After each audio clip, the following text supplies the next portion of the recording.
Are you sure you don't want to take that cap off? You've been wearing it for days. I'll just put it in with the wash. George didn't want any of the good luck to get washed out. All right. Sweet dreams.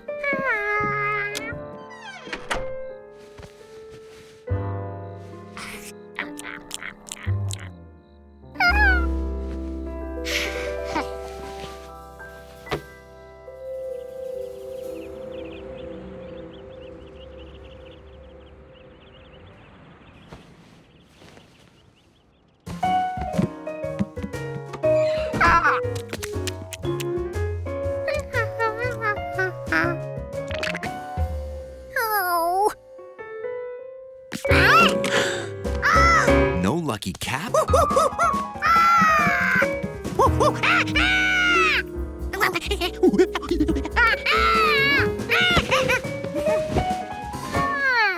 That's where that sandwich went.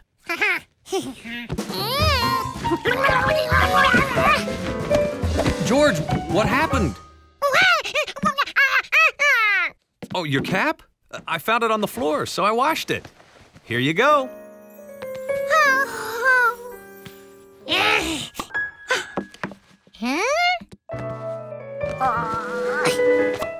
Uh-oh, it shrunk in the wash. I must have used hot water. I'm sorry, George. I'll get you another one. George didn't want another cap, not unless it came with a good luck guarantee.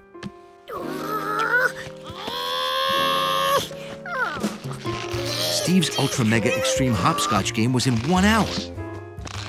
He had to get his cap to fit.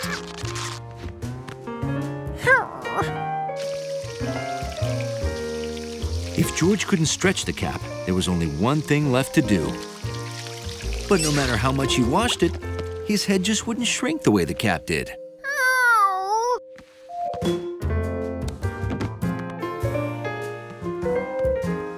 How could he hopscotch without his lucky cap? Hey, George, come on down. Everybody's waiting.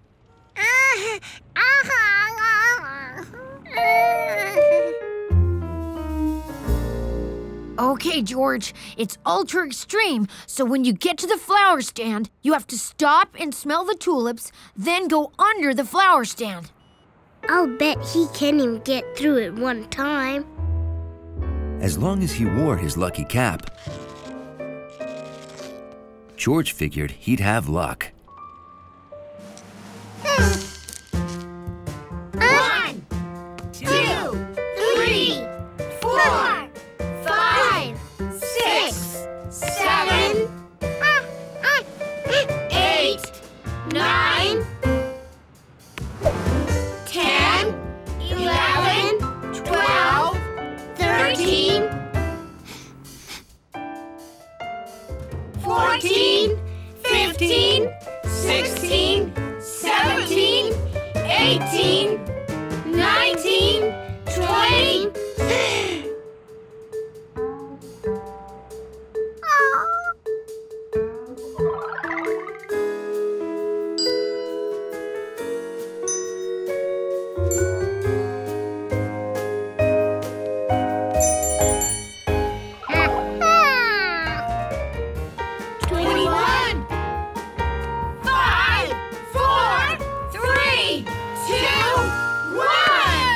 George made it, thanks to his lucky cap. George! This fell off before you started. It's a little small. Huh? He'd hopped Steve's most monstrous ultra-extreme game of hopscotch without his lucky cap. That monkey's awesome! George didn't need to be lucky to be good.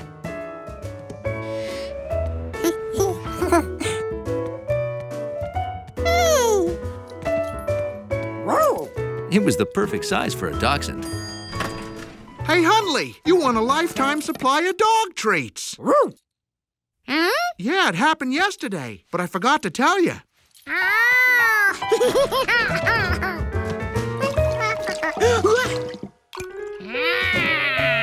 Hey, lucky catch. But George knew luck had nothing to do with it. George rushed to show it to the man with the yellow hat.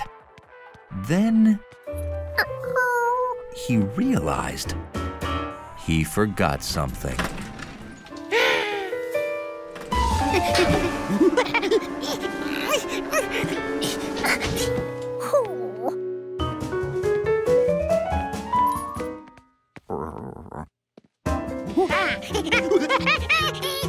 George, what's wrong?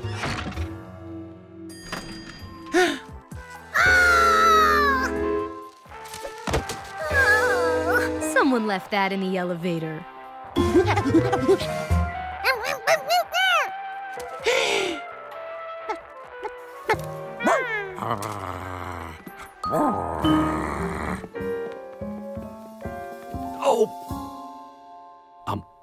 George, did we bring the skunk home in the basket?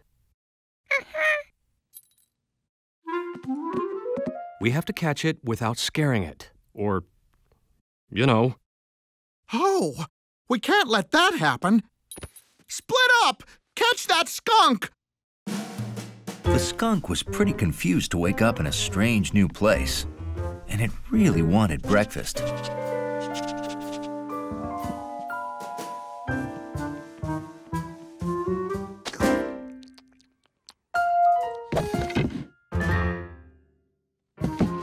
No, stop!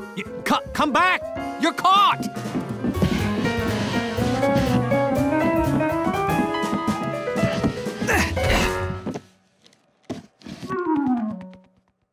Oh, boy. Stop! I'm organizing one elevator trip for all the floors to cut down chances of scaring the skunk. Skunk? Shh! Don't do that! Right. Sorry.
When that skunk finished eating, it would have no choice of where to go. The coast is skunk clear. Okay, going down. Wait for me. Zubul, don't frighten it. Oh, this is Jeffrey. He's a domesticated skunk. He's odorless. Ah, so that's the skunk that George saw. Wait till George finds out we were all worried about nothing. George's plan was working. In another second, that skunk would be captured by monkey ingenuity.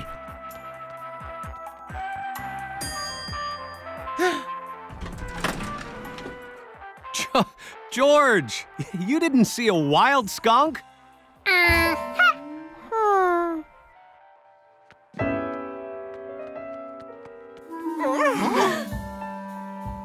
Oh, yes, you did. Don't anyone move!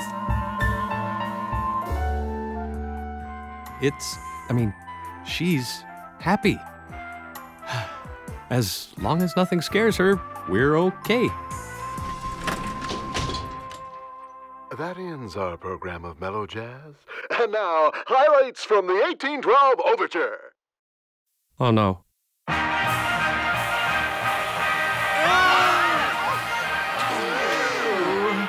Huh?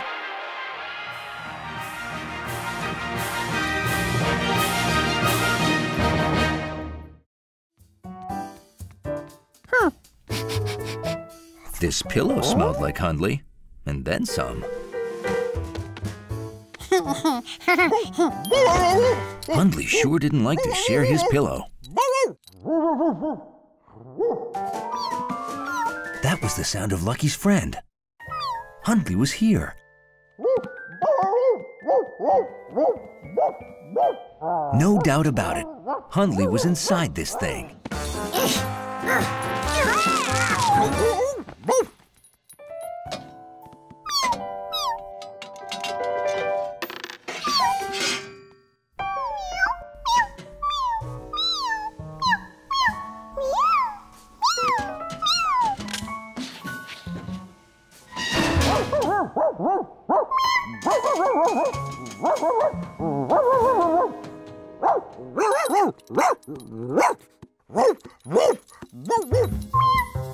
The bark stopped. But Lucky was sure Hundley was in here somewhere.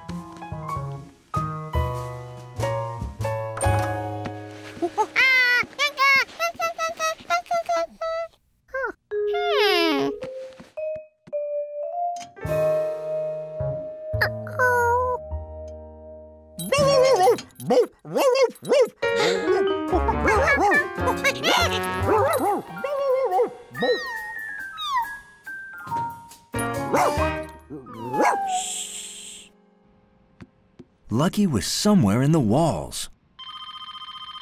Hi, George. We're on our way home with pizza and dinosaur bones. I hope you and Lucky are having fun. How could he find Lucky behind the wall if he couldn't see or hear him?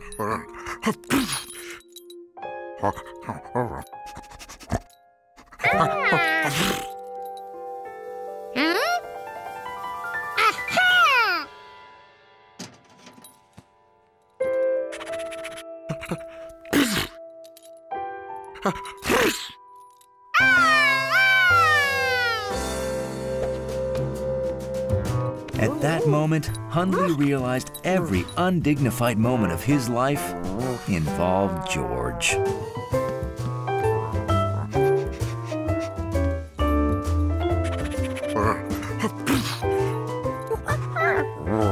Hundley had enough. Now his nose was starting to itch. Lucky recognized that sound.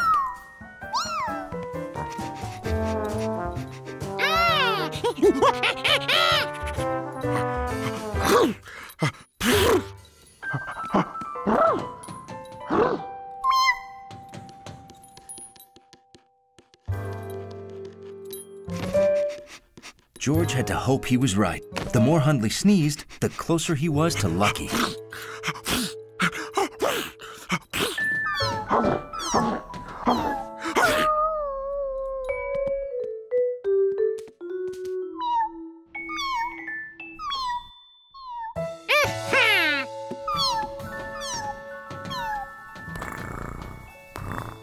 George knew exactly where Lucky was, except he was still inside the wall.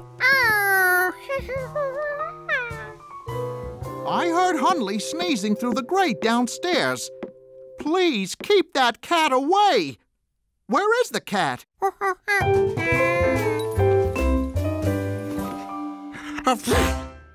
Oh, boy. Nobody move.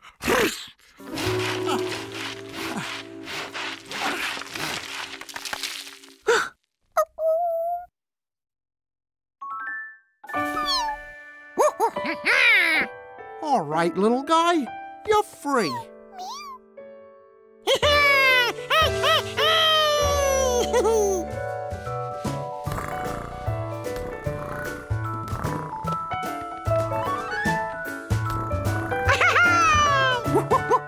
Oh, George, wait till you hear about the weird digging we did today.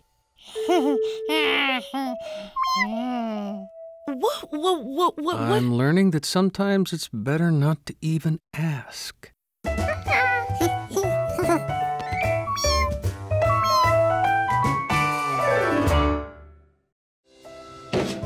It looked like every can in the city had already been emptied. Except that one.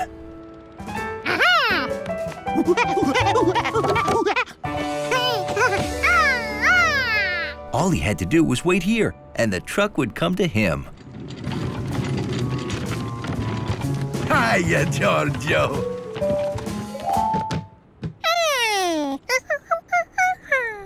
The trash? It's gone. They just pick it up.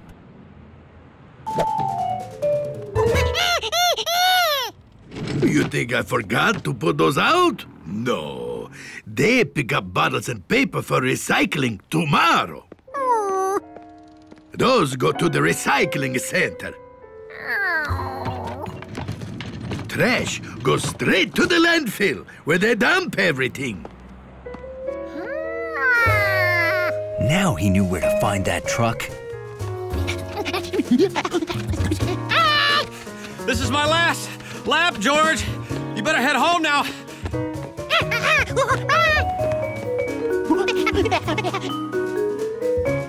George had finally made it to the landfill, where all the trucks dumped their trash from the city.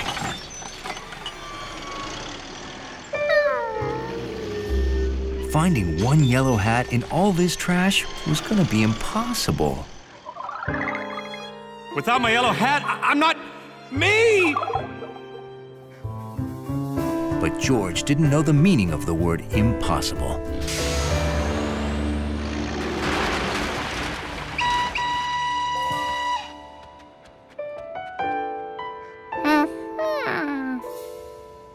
I found it in my truck. Who would throw out such a perfect hat? I've wanted a hat like this ever since I saw a guy with a monkey wearing one. Is that why you hired a monkey? Huh?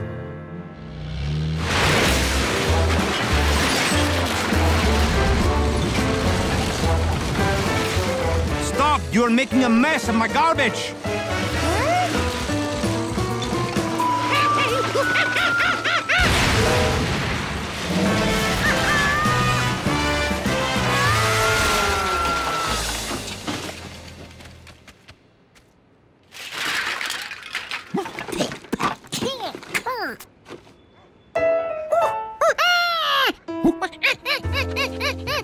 I think he's looking for the hat.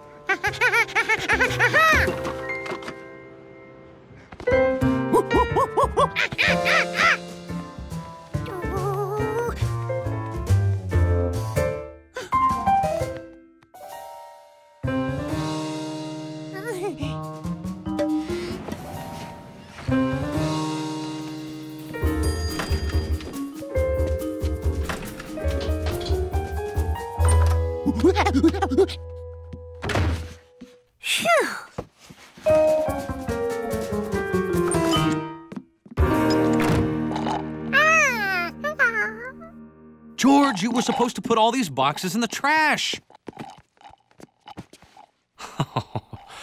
Oh, imagine if I'd thrown this out. How terrible would that have been? Okay, I want to go back. How's this? No, this. George, cut that out! George did his part to help the man give his best smile. Oh, man. George thought it was a great picture. The hat looked perfect.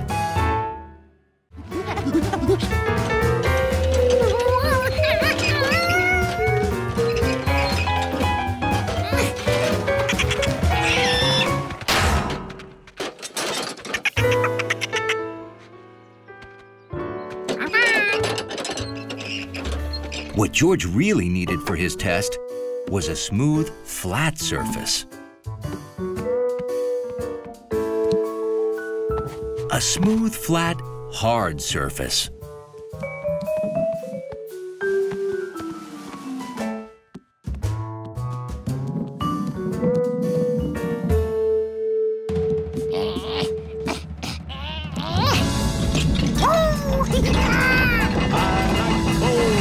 I like bowling. How about you? Huh. Sounds like we're in for a thunderstorm.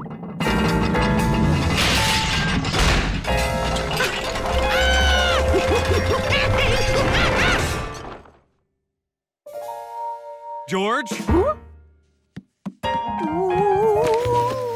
George, what was that loud noise? Oh, George, no. I heard that all the way upstairs. It's okay. I don't want to scuff them before the tournament. Ooh, it's time. We've got to hurry or I'll be late.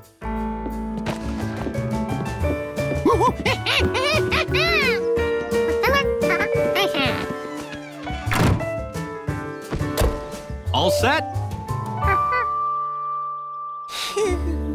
George couldn't wait for the man to open his bag and find the polished bowling ball. The ball was in the house.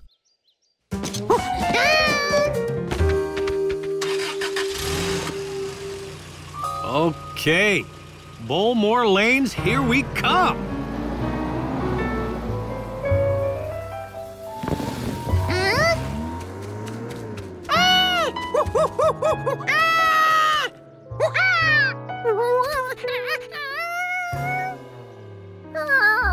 George had to get that bowling ball to the man, and quick. But how?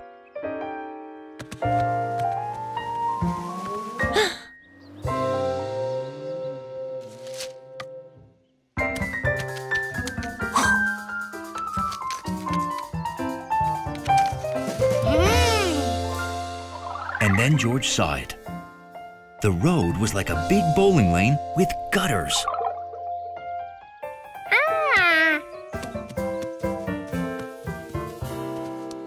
The bowling ball was good at rolling downhill. And if there was one thing George was good at, it was rolling gutter balls.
Boy, he is off to a red-hot start today.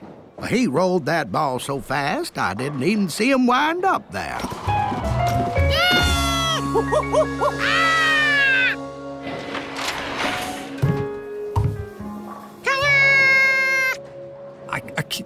Do you know what just happened?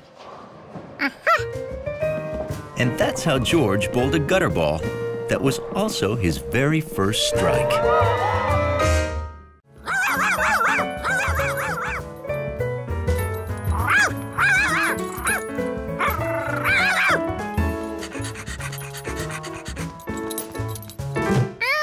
Where was he? These things didn't feel familiar. What were they for?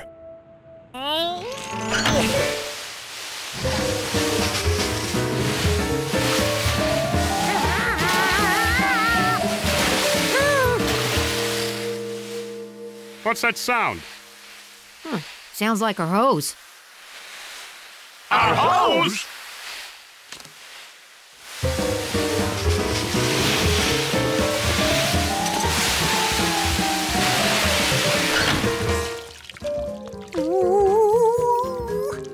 George, did you pull the pump valves? Had George lost Sharky? Nothing he touched felt furry. And he didn't hear her. Ah, but his nose knew that wet dog aroma. She was close by.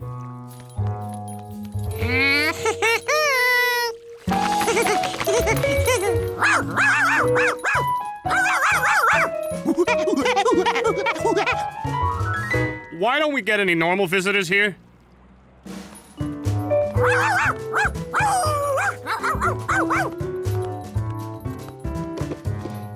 She was hiding again, but George knew how to find a silent wet dog.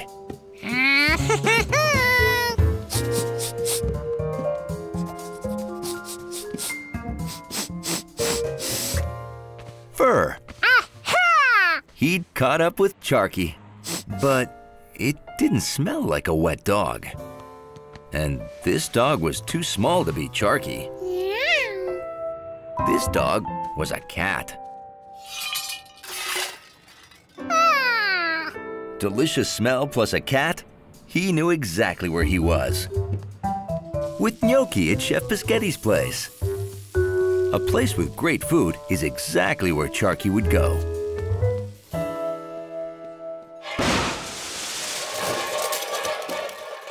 Oh no!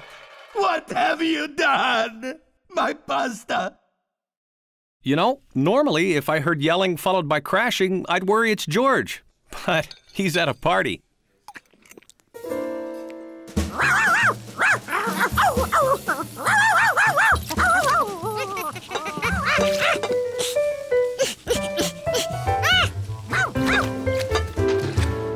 Did a black dog flip by, followed by a blindfolded monkey?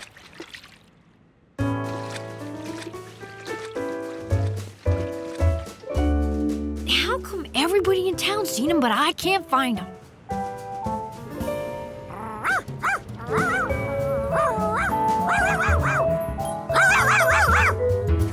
It wasn't so noisy here. And there was grass. Why, even blindfolded, he knew he was in Endless Park.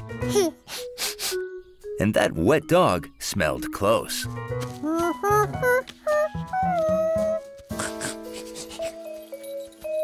George smelled and touched and found something that felt like Charky. When he heard her bark, he knew it was Charky.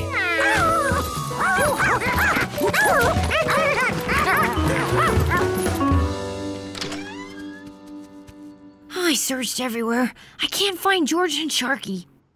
Did you look there? Now just take one swing this time, okay?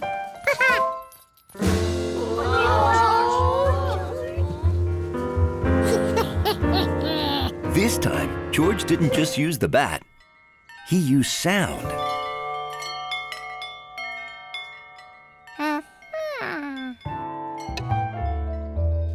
And touch. And smell. I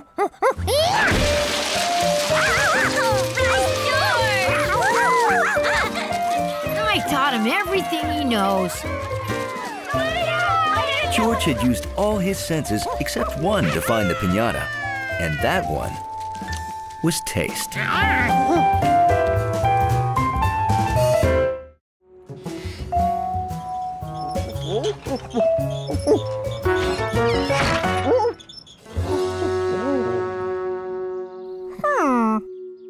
George didn't remember which sign was on this post.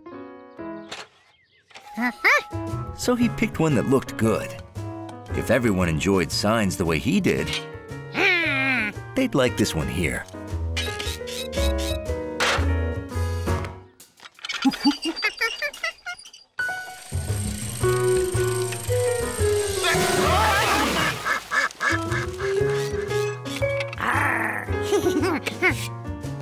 Choosing where to put the signs was as much fun as collecting them.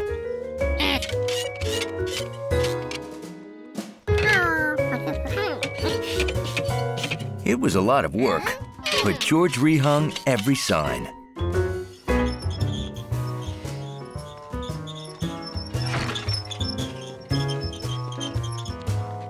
Thanks. Uh-oh, the dog got in here again. I'll take him out. What? No! Hundley belongs here. Then why do you have this no dogs allowed sign? No dogs allowed? This doesn't belong here. Does it, Hundley?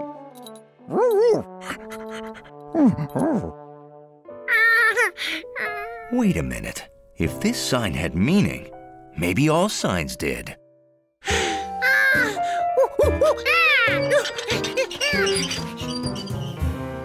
Are you sure this is right? That's what the sign says. This was not the place for canoeing.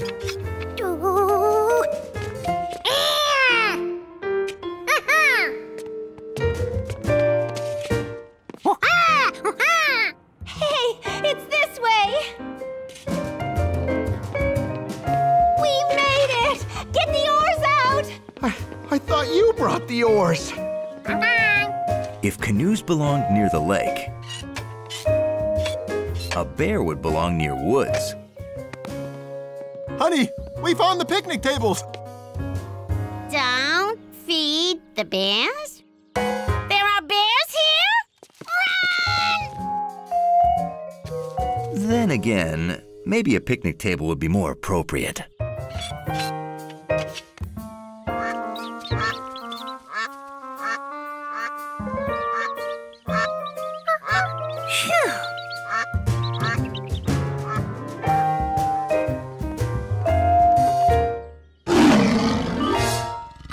Never mind. It took some thinking, but George figured out which signs went where. But I want ice cream, please. I'm sorry, I really don't have any. Don't even ask. She won't give you any. All day people keep asking me for ice cream. Is it the white coat? Maybe it's this. Who'd put that there? George, have you been moving signs? That must be how we lost our no dogs allowed sign.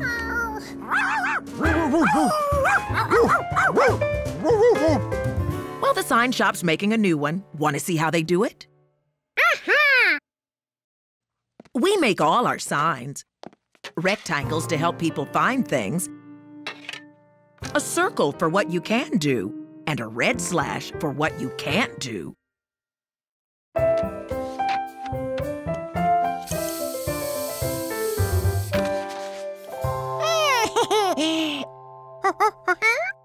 You want to make a sign? Here, I'll help you put this up. George knew just the sign he wanted to make.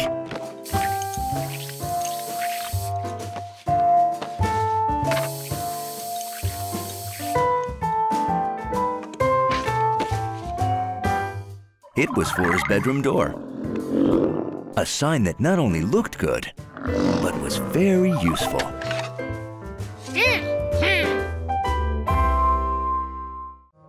Mrs. Pischetti must not know how to count.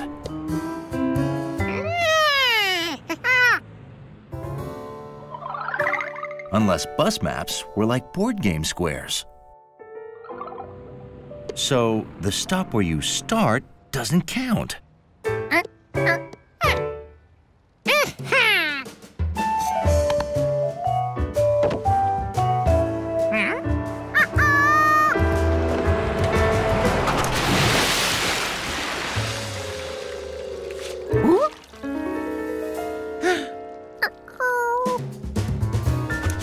George didn't have time to wait for the next bus. Thank you, Monkey.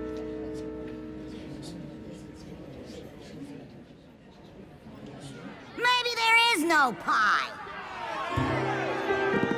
Please, please, the pie is on its way. Where are you, Giorgio? George had made it to 3rd Avenue.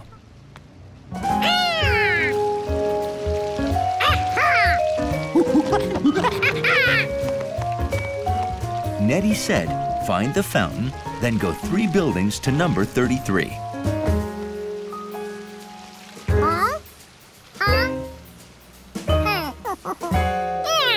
Only the 3rd building didn't have a 33 on it. It had a 72. No, 325. No, 22. It's a nice 72 degrees Fahrenheit. That's 22 degrees Celsius at 3:25 p.m.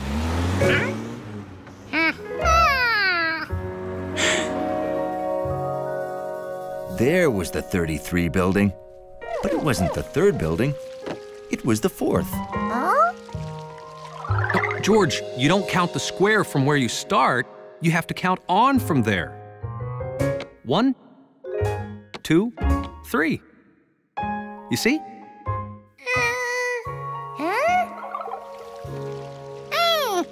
Of course. You must count buildings just like squares on a board game.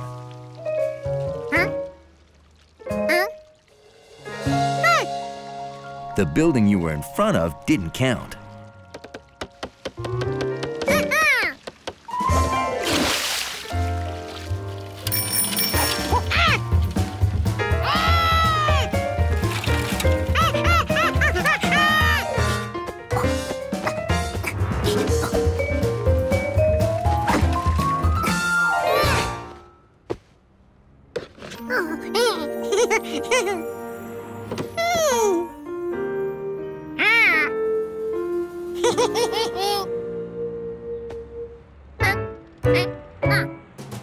Why use an elevator if you were practically at the 3rd floor?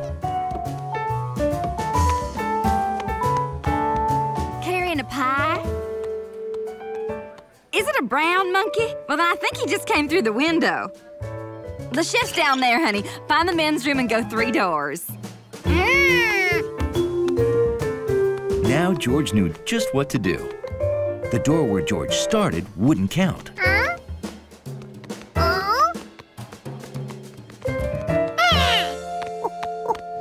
Of course, I don't think I overstate the matter when I say timing is everything. Oh, as I promised, the pie! So, this is a biscotti pie.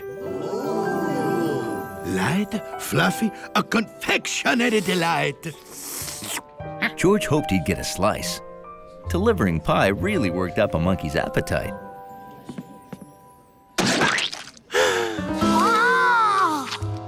When you order from Piscetti's, we guarantee your pie-in-the-face gag will never fall flat. Now, how many orders do I have? Huh?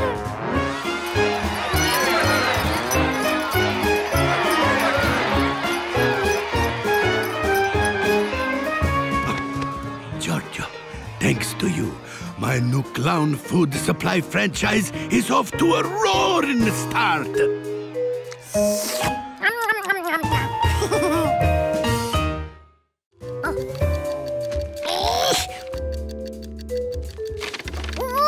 Looks like your bag monkey's not so good with lunch meat. That's baloney. He knows exactly what he's doing. This competition is so in the bag. You almost had it. Get some rest and you'll be ready for the big day tomorrow. George sure didn't feel ready. He wished there was some way to practice more before the contest.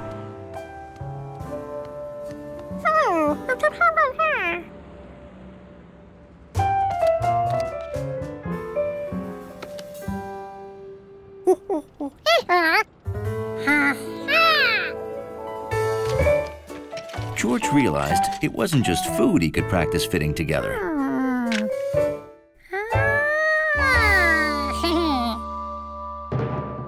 Welcome, folks, to the 14th Annual Bag Olympics. Our contestants are warming up before the 3-round bag elimination contest. Look, it's not whether you win or lose. It's how you bag the produce. Just go out there and have fun.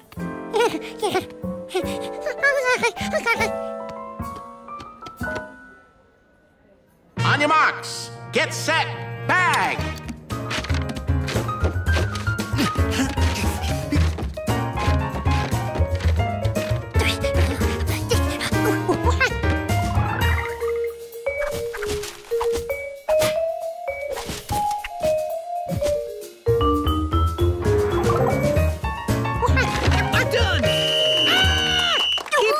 George, just do your best in the next round. On your marks, get set, bag!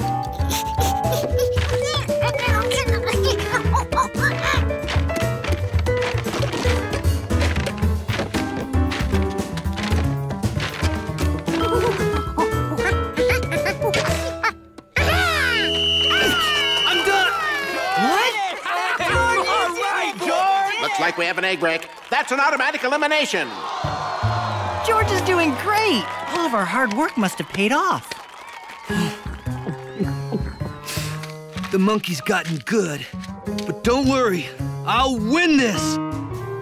Alrighty then. It's come down to these two. Representing Largemont, the fastest bagger this side of Endless Park, the angsty teen from Avenue 14, Rodney!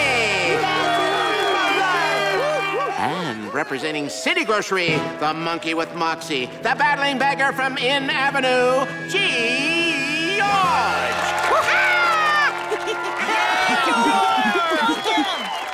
Beggars, are you ready? Yeah, ready to win. On your marks, get set, bag!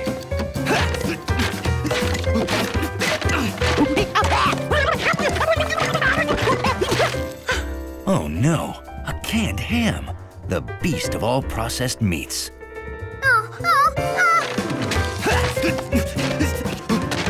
Think outside the bag, George.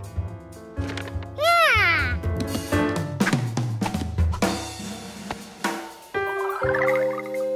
George realized that ham and cheese always go great together.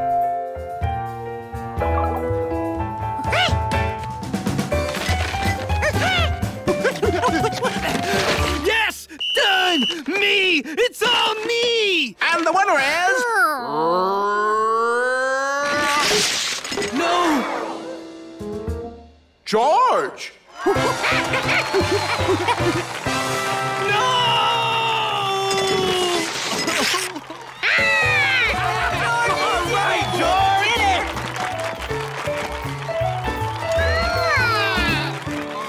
Great job, George. But how did you get so good?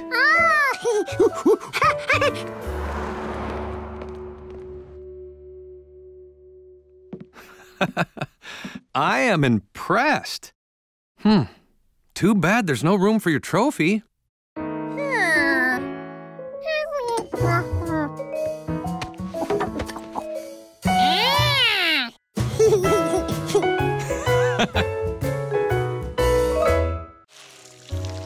Okay, we're all planted. If only the seeds could magically grow overnight, my problems would be solved. Maybe Elf George could help.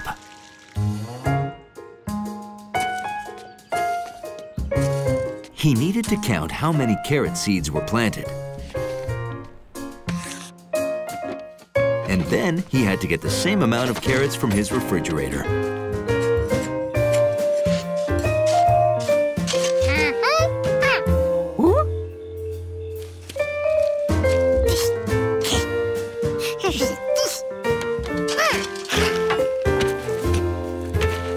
George wondered if the chef would be as happy as a cobbler this time. Well, I'm going up to water the garden. Nettie, I think we should close the restaurant until the fresh veggies grow. Oh, no! We can buy some from the store! But they won't taste biscotti fresh.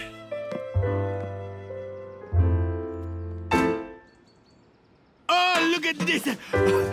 Natty, gnocchi, look! It's a miracle of carrots! It's impossible, Chef. Carrots can't grow from seeds overnight. I told you. But they did, and I need to know how it happened so I can make it happen again. So, could you study my dirt? I'll give you free pizza. Okay, I'll run tests. Can I keep the carrot? Nope, sorry. I'm making soup.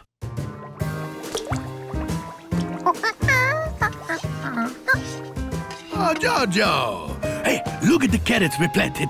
Already grown, huh? You know, as long as I have my fresh veggies, I won't have to close down. George felt like he'd made a good elf. But I wonder why the eggplants and squash did not grow. Oh, he'd forgotten the eggplants and squash. Later, I'm going to plant those.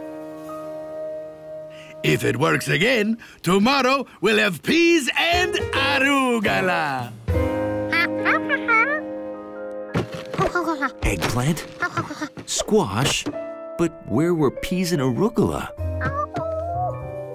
How could George be an elf without fresh vegetables?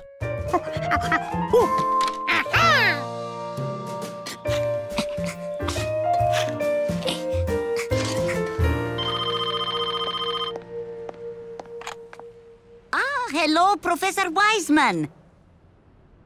Our dirt is just normal dirt. No, I don't know yet if it happened again. And Eddie, it's happened again. We got eggplant. We got the squash. Come and see. Squash? Eggplant? I'm coming right over. Don't make soup. Einstein, pizza. Meet me at Pischetti's, Stat. Are you buying? We're not eating. We're being scientists. George, did you, do something which I don't know what it would possibly be with all of our vegetables? You're feeding a vegetarian cobbler?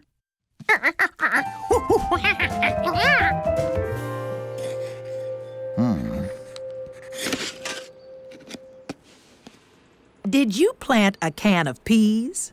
They're growing in cans now? Natty, call the TV news!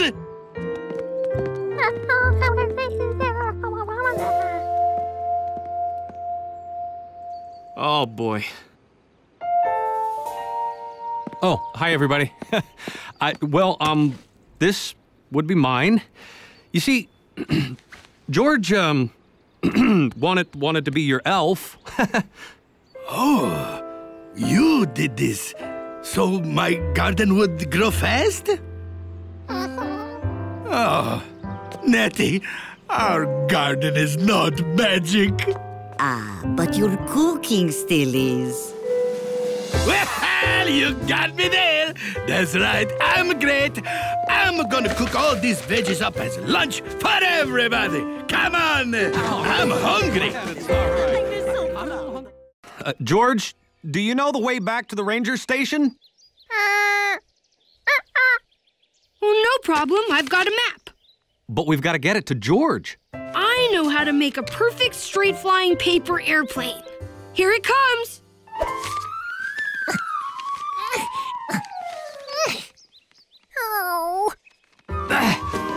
Oh! Oops. Wrong design. That was a loop-the-looper. Yes. Yes, it was. George needed to find the ranger station and get help. But how?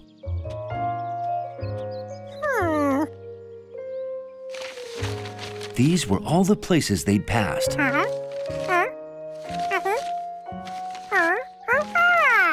So if he went past those places in backwards order,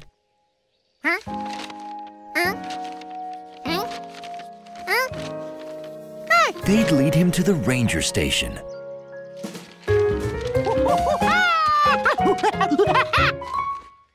Follow the pictures? Good idea. He's going to get help. So we should wait here, right? Yeah. At the first fork in the road, George had a decision to make.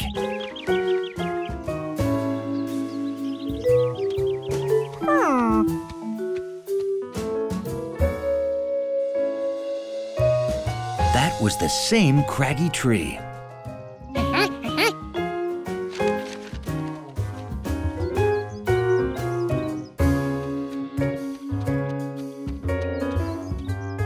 Picture 4, Turtle Peak.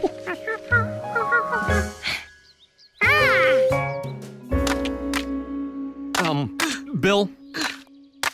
This is how you start a fire. Bill, we don't need a fire! Did you know many parts of a tree are edible? At the next trail crossing, George had a problem. How could he find the beaver lodge if he couldn't see it?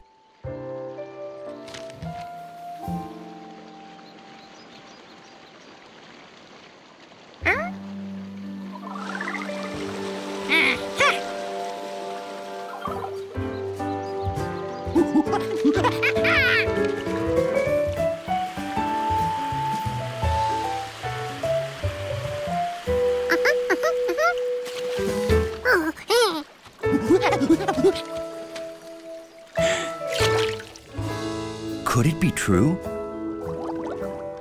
Beavers really did enter their homes underwater.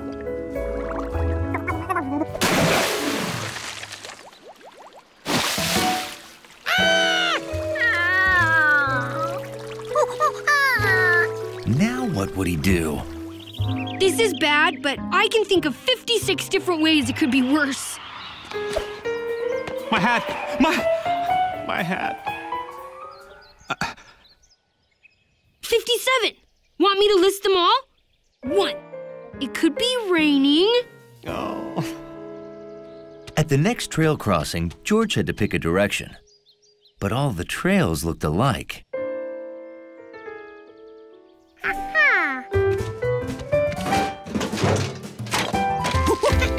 George had never been this excited to see his own garbage before. Well, hi there. Can I help you?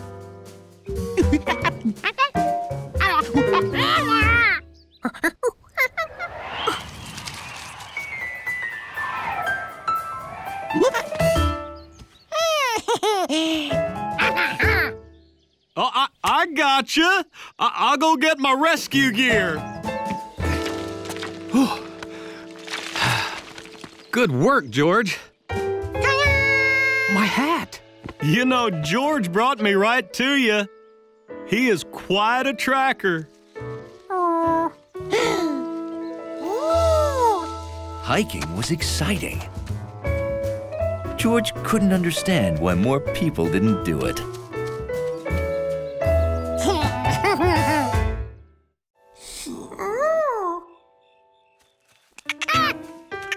Nope, not in this log. George felt bad about waking Jumpy Squirrel, but he had to move on. Then he got an idea.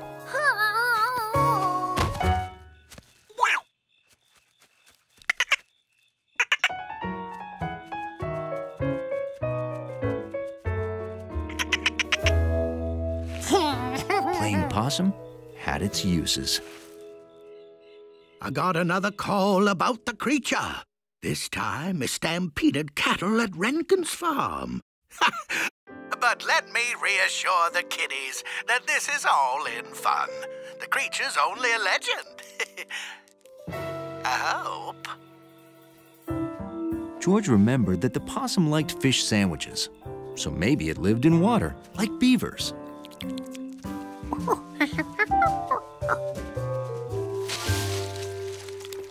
Raccoons must be nocturnal too. But his possum showed no interest in living in water, unless he lived in a boat.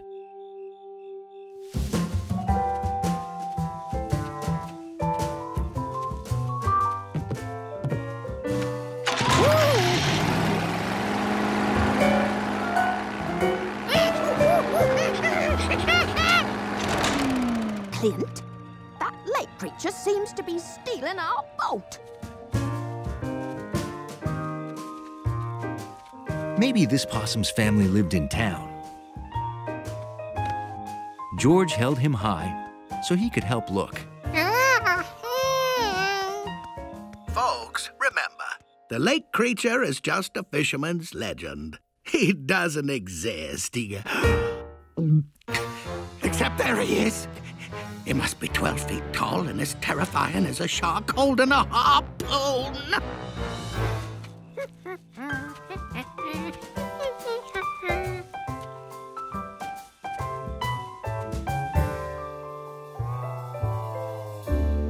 It was getting later and later, but George still hadn't found the possum's home.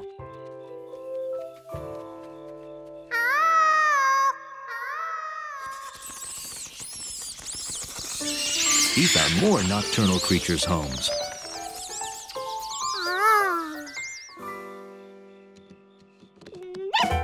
He found daytime creatures' homes, too. But he couldn't find the possum's home.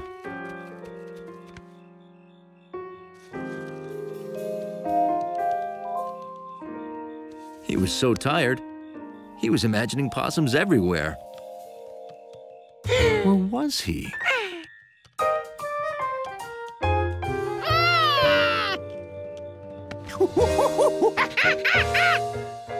The possum family lived in a tree.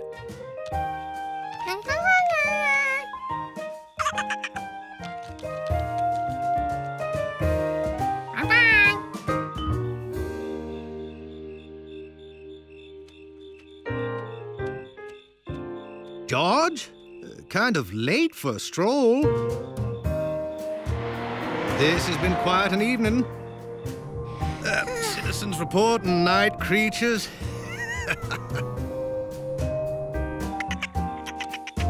George had seen night creatures, too. Bill was right. There were a lot of them.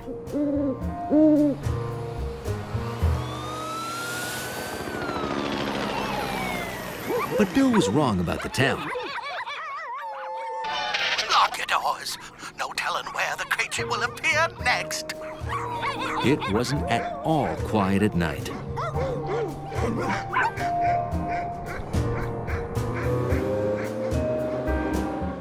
Night, George. You sleep well. George would sleep well. And with the possum gone, he'd fill the feeder and wake to chirping birds. Morning, George. Time to get up. What? George? Oh. George learned one more thing about nocturnal creatures. Little animals that stay awake at night sleep during the day.